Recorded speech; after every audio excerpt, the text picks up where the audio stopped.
Malamig pa. May 4, 6:30 ng umaga. Ano ngayon? Plus 7, pero feels like 4. So ayan. Ito yung ating garden ngayon.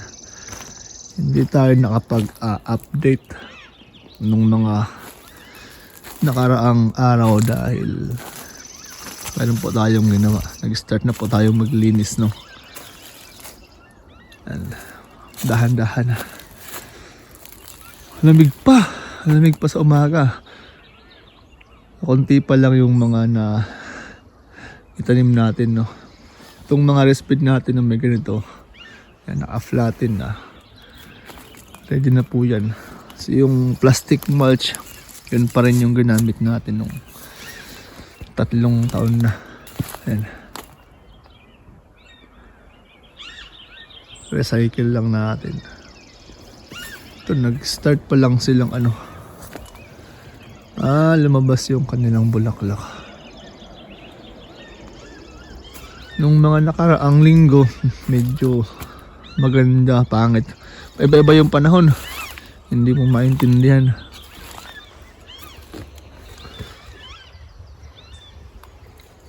Ay, mga kulay green na sa ating garden. Ito, apple. Nakapag prune na tayo ng ating mga ating mga prutas dito sa garden. Ayan, dito itong dalawang bed dito, itong side may tanim na siyang carrots saka beets. Yan. So yung panahon sa umaga plus 23 na, plus 24, kaya lang sa gabi lumalamig pa. Kakaroon pa tayo ng 0. Ngayon nga 7, kaya kanina, tapos feels like 4. Lamig pa. Hindi pa kaya ng ating mga halaman na makasurvive.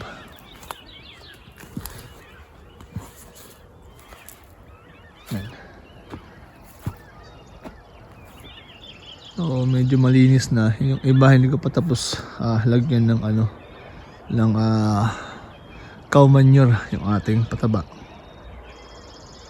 Ayan. Apple natin last year. Dito may tanim na to. Ang nakalagay dito ay patatas.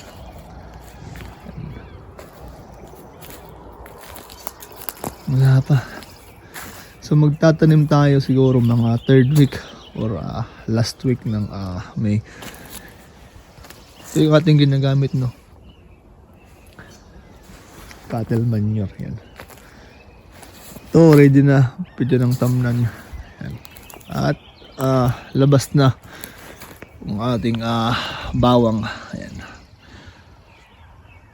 Maaga ng konti kumpara last year. Yan yung ating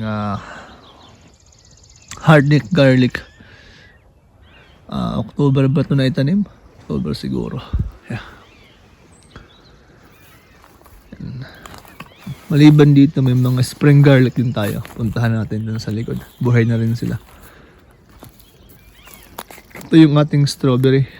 May mga bulaklak na to eh. Hindi pa gaano. Malinis na. Excuse me. Malinis na sila. Yan.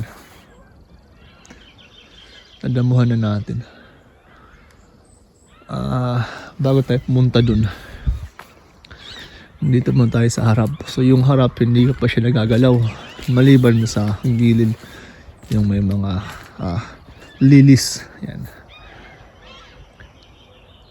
Dito okay na. Malinis na. Buhay na yung mga lilies. Lumabas na. Pero wala pang bulaklak. Pero yung dyan, hindi ko pa na, yung kangkungan natin, kangkong, bali ngayong taon, yun, kangkong kamote, yung ilalagay natin dito. So hindi ko pa siya nagagalaw. May isang naiwang bawang, garlic. Medyo malaki na to, oh. Tibay. Tapos nung fall, may naiwan tayong isang bawang. Ito siya, oh. Kinuha ko. Nilagay ko dito. Ayan, oh. Ilang puno yan. Dapat clubs yan, eh. 1, 2, 3, 4, 5, 6, 7, 7.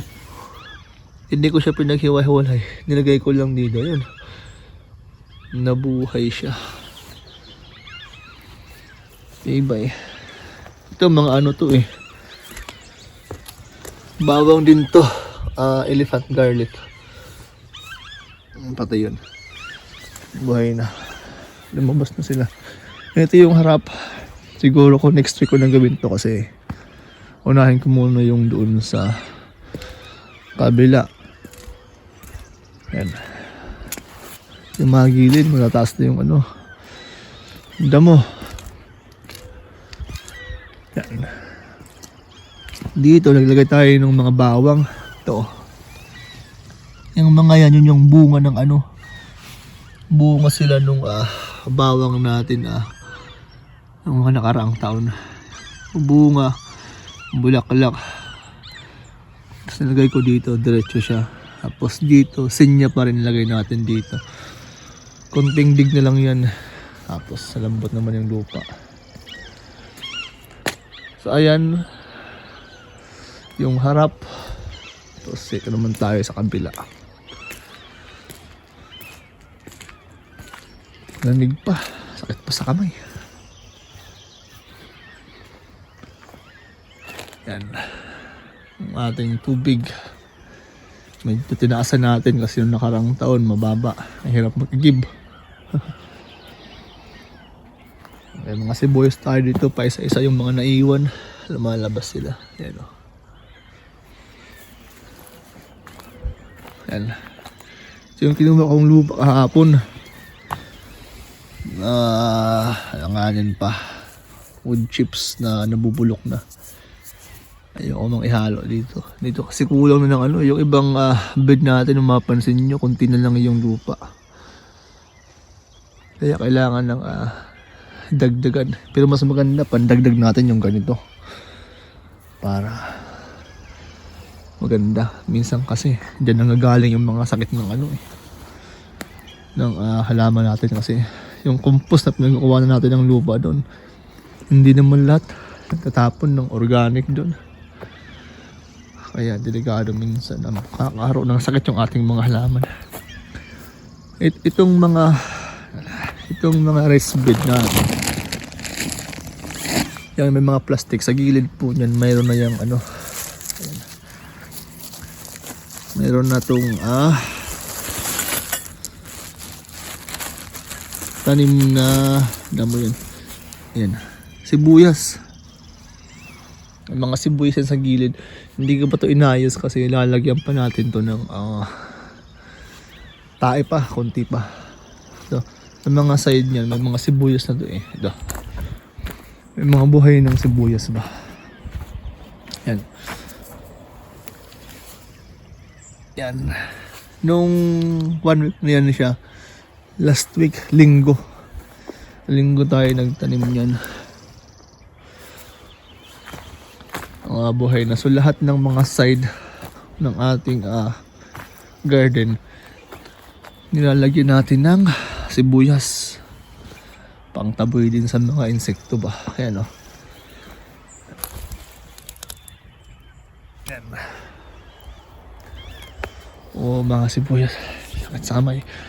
Dito walang plastic kasi ang ilalagay natin dito ay kangkong. Pero grabe, ang daming ano to. Hindi yan siya damo. Hindi yan damo. Ayan. Yung mga yan yung bulaklak nung ating mga naiwang sibuyas nung nakarang taon. Sayang, ang dami ang doon. Ayan, so sila yung mga nalaglag ng mga buto. Yan. Ang dami nating butong na save din kaya okay lang. Pero sayang. Yan, mga buto. Ito hindi kasali. Yan lang. Dami, grabe. Yan. Madami pa. Dito may mga sibuyas din to. So dalawang klase yung sibuyas natin na tinanim. Yung mga malalaki. Saka yung maliliit. Shallots. Saka yung kulay pula. Dito, spring garlic.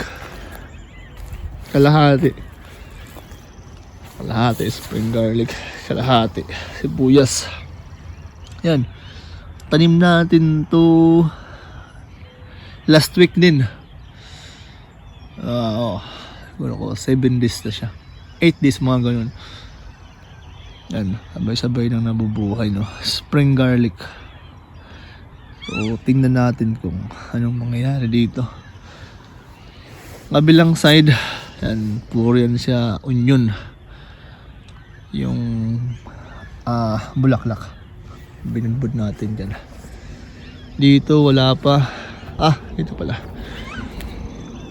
May tanim din tayo So may mga carrots na pala doon sa gilid, no. May mga carrots na. Yan pala, kunti pa lang. Dito, ano to? Spinach. Ayan. So, nasa gilid siya. Spinach, tapos dito, itong mga lumalabas na to. Ayan. Ang mga lumalabas na yan. Isang linya din po yan dyan sila. Peace naman po yan. Ayan. Lakas na. Matibay naman yan sa lamig. Ito lagi sila yung nauunang lumabas. Ayan. Dami yan. Peace. Ayan o.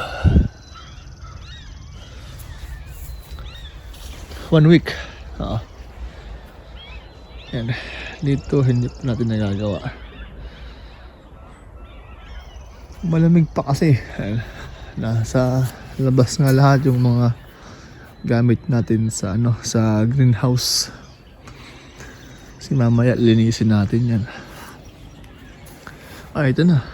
Wala pa to kahapon mga bulaklak niya.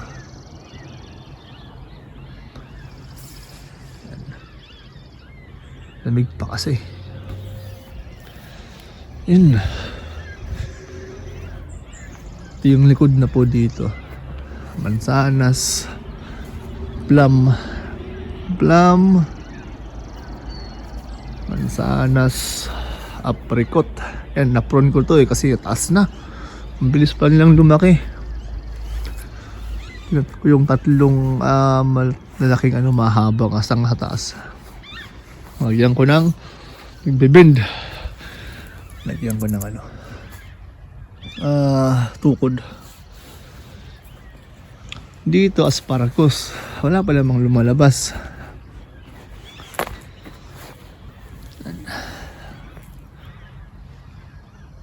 Ayan, ba't wala pa? Late ata sila ngayon eh. Kaya pagka naumpisahan yan, tuloy-tuloy na po yan sila. Ito ay spring garlic din. Ayan, buhay na. Ayan o. Ang mga lumalabas na po yan. Spring garlic din po yan sila. Meron pa yan dito.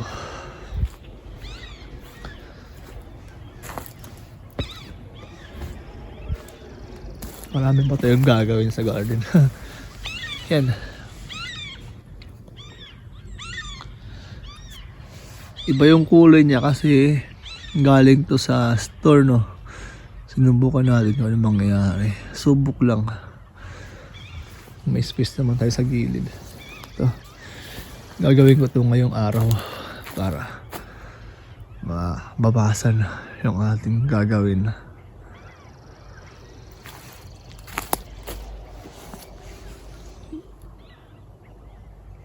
Dahon. Ito.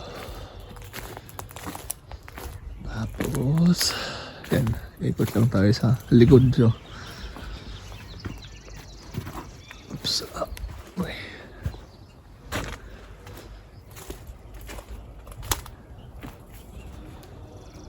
Ito, meron din tayong isang plum dito. Tamis to, matamis yung Basta naman kaya yung ating ginagawang compost dito. Wala pa tayong ma-harvest na ano ah. Pero na siguro sa pinakailalim ah. Pwede. Meron.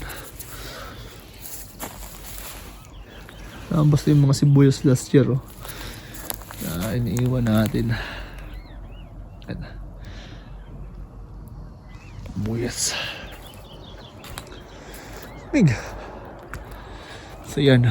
Ito wala pa. Hindi pa nagagawa. Ano kaya nalagay natin ngayon dito? Naano kasi meron tayong ano eh. Mga nakaplanong mga itatanim sa bawat ano natin na rest bed. Saskatoon berries yan. So ayan muna ang ating update no sa ating garden bago tayo mag-umpisa makapag trabaho, makapag vlog muna tayo kasi medyo matagal na lang tayo hindi nakapagbigay ng update sa ating garden. Ito ang bilis lumaki na ito, ang bilis humaba ng sanga. Pangatlong taon ganyan na siya kalaki. Okay, so yan po muna ngayon sa ating garden kasi mag-start na akong trabaho para matapos tayo ng maaga. Ngayon kasi ay linggo. Yan.